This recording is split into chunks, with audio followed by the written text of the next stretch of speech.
power. Doomsday device. Covered by Belair. They retain.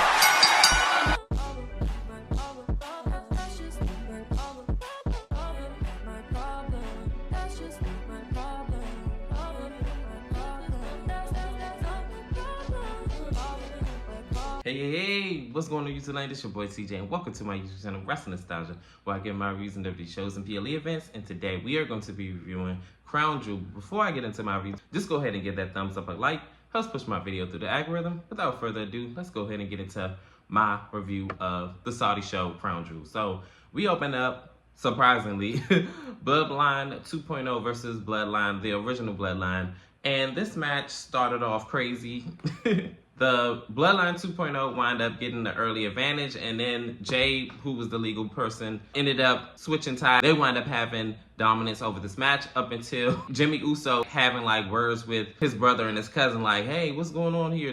Because when Roman was supposed to get the tag, he wound up tagging Jimmy back in. I'm like, okay, we're going to do these ego things, but we're just going to go ahead and rush through this. After that, this is when the Bloodline 2.0 reigned dominance over this match up until Roman finally gets the tag. Roman wound up running through everybody. As everything was breaking down, everybody's hitting their moves. He tries to hit his move on Jacob Fatu, but Jacob wound up hitting him with a pump-up moonsault, and then he wound up diving out on the rest of the Bloodline, the original members. And then this is when Solo wound up doing the Solo Spike twice, and then 1, 2, 3. Bloodline 2.0 wins this match. But right after the match, Roman Reigns had an issue with Solo putting on the Ulafala, and then he wound up trying to fight him. It looked like they were about to go ahead and cripple Jay, just like how they did Jimmy months prior. But this is when Sami Zayn comes out, and it looks like he's about to go ahead and switch sides, but he doesn't. He wound up trying to help the original Bloodline, but that didn't work because once when he tried to run and do the haluva kick on Solo, he winds up moving out the way, and he hit Roman Reigns instead. And it looks like they're still pissed at Sami, and they don't know what to do. They're just basically just like, get out of here. We don't need you. But we're going to see what's going to happen with this Bloodline. I don't know if Sami is going to still stick with them or maybe switch sides. I don't know, because, I mean, he was caught talking to Solo on Raw. So we're going to see where all this ends up. In our next matchup, it is the women's tag team fatal four-way. It is Lash Legend and Jakara versus Bianca Belair and Jade Cargill versus Piper Niven and Chelsea Green versus Io Sky and Kairi Sane. So this match started off with Bianca Belair and Io Sky. I'm not gonna lie, I'm gonna just go ahead and skip on through a lot of stuff. I remember at one point, I loved the stare off between Lash Legend and Jade Cargill. I would love to see that match happen for one-on-one. Oh my goodness, that would be electric. And also, I remember at another point where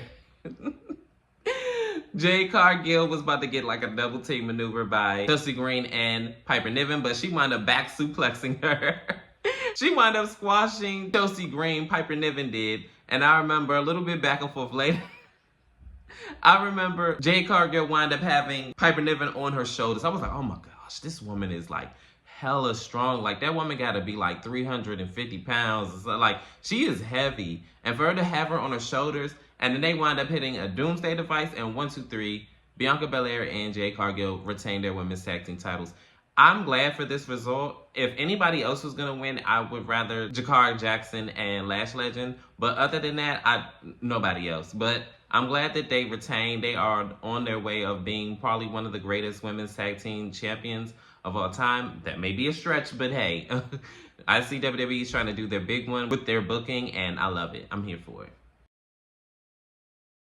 In this next matchup, it is Seth Rollins versus Bronson Reed. In the beginning of the match, Seth Rollins is already attacking Bronson Reed, and they're just fighting it out. And this was like way before the opening bell. So they're like fighting out on the outside. They're going back and forth, back and forth, back and forth. And then this is when Bronson Reed winds up throwing Seth Rollins into the timekeepers area, and then they wind up finally getting in the ring. A good majority of this match, Bronson Reed was controlling and dominating. Here and there, Seth would do his moves, and I remember he tried to do a pedigree. I'm like, now, sir, you haven't got him damaged enough for you to do that.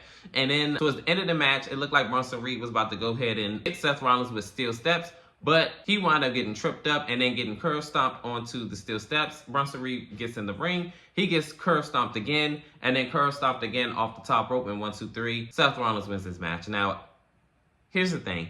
I have an issue with this because for Bronson Reed to be this monster, and granted, they did protect his character. Seth had to do extra to get him down. That's cool, but like if he's supposed to be this big star and this big attraction, why didn't he not go over the first time? Because I'm pretty sure they're not going to be finished. They're not finished with each other. I can tell you that right now.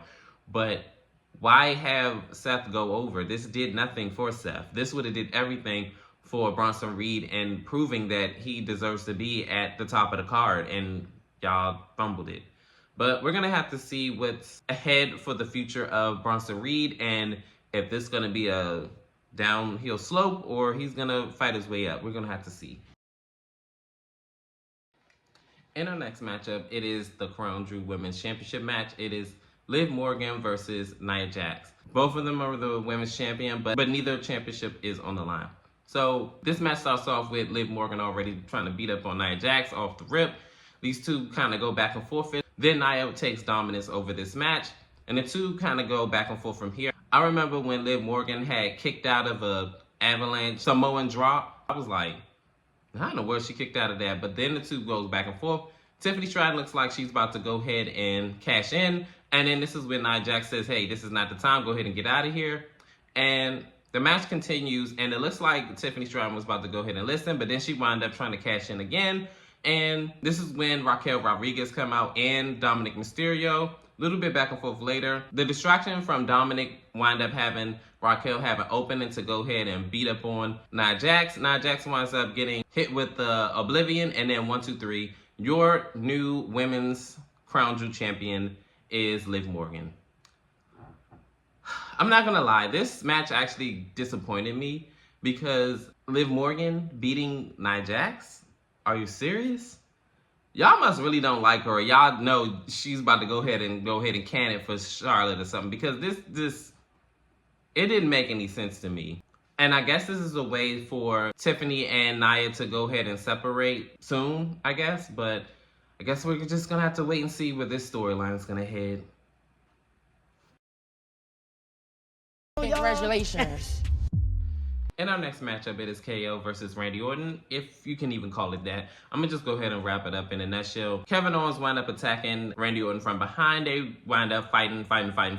They both get like a good portion of offense in on each other before the opening bell, because there was no matchup, there was no bell. So they're just beating each other up just to beat each other up. So it got so bad that they wind up going up into the rafters, into the crowd. And then KO winds up doing a swanton on Randy Orton through the tables. And that's it. This is where the segment ends.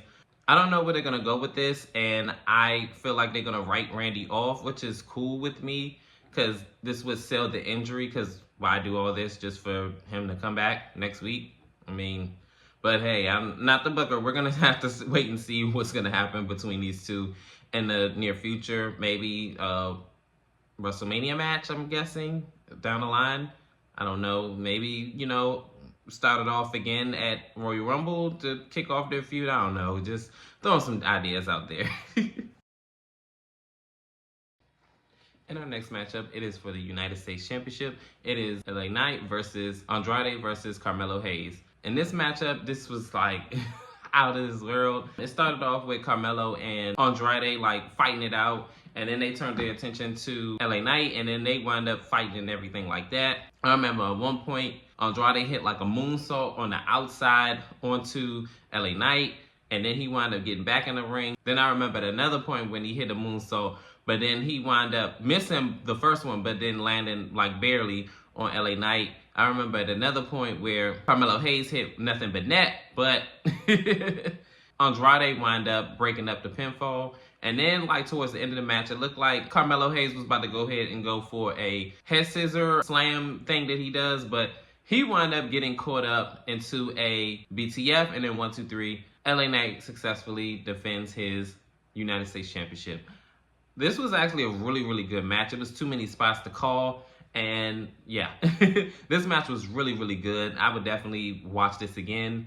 It was kind of relatively short, honestly, but no complaints here. Definitely top tier. Love this match. I would definitely love to see these three mix it up again, but we have to wait and see what the future holds for these three awesome superstars.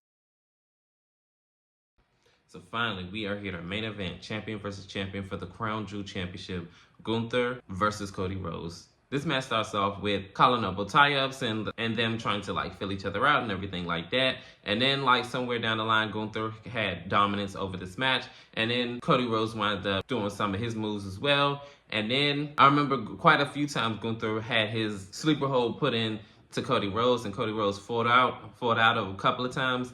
I was like, I thought it was going to be the end for him, but obviously it wasn't. So then they wind up like fighting it out a little bit more. And then I remember Gunther hit his powerbomb and he still couldn't do it. I remember at one point Cody hit the crossroads, but Gunther wound up rolling more towards the end of the ring. And then finally Cody Rhodes wound up rolling out of Gunther's sleeper hold in 1, 2, 3. He wound up winning this match and being crowned as the first ever men's Crown Jewel champion. I'm not going to lie, I don't like the end result of this match because it didn't make sense.